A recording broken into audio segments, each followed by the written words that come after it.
इस शिला है। ये भगवान राम की दूसरी शिला थी। प्रथम शिला जनकपुर में मिली थी, दूसरी शिला ये है। इस फटिक शिला बैठे दो भाई, संग नारी सुकुमार सुहाई।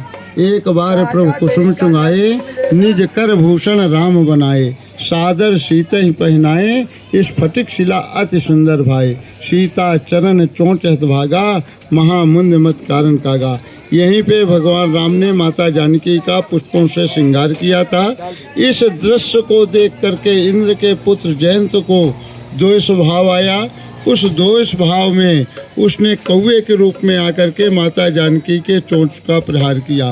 वाल्मीकि रामायण में तो स्पष्ट है कि स्तन पे चोंच मारा है, पर गोस्वामी जी ने मर्यादा के अनुसार रामचरितमानस का निर्माण किया है। उन्होंने स्पष्ट शब्दों में लिखा है, सीता जी के चरणों सहित चोंच का प्रहार किया। क्योंकि अगली चौपाई है, बात रुधिर रघुनायक जाना।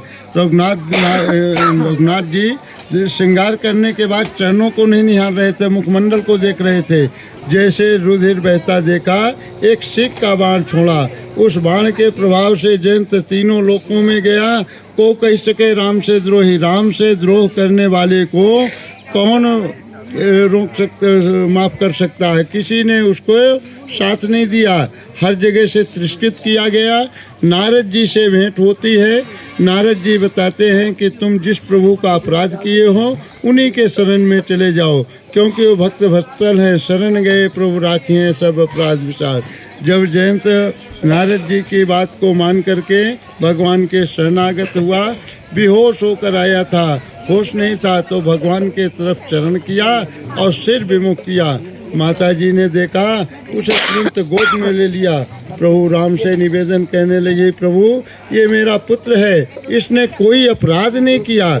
ये तो भूखा था, ये दूध पान करने के लिए आया था, और जब माता के स्तन पे दूध नहीं निकलता तो बेटा दांत काट लेता।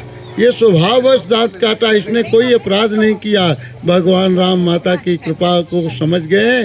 उन्होंने कहा, अपराध तो इसने किया, इसके नेत्रों ने किया है, इसलिए एक नयन कर तजो भवानी।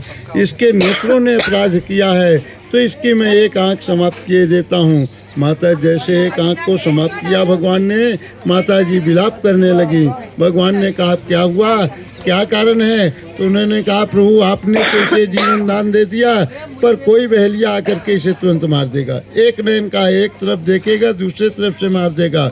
तो भगवान ने कहा, मैं इसे आशीर्वाद देता हूँ, एक नेत्र से दोनों नेत्र का काम करेगा।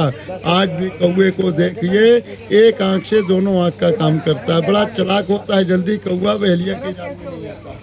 ये यहाँ की कथा है, उसी का यहाँ दर्शन करेंगे। भगवान राम के, माता जानकी के चरण चिन्हों का दर्शन है, और कौवे के आँख का दर्शन है।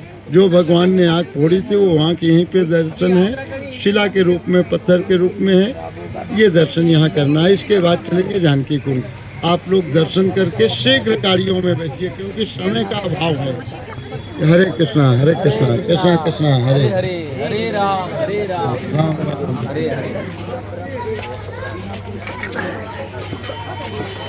सभी भक्त कृपया ध्यान दीजिए, जल्दी से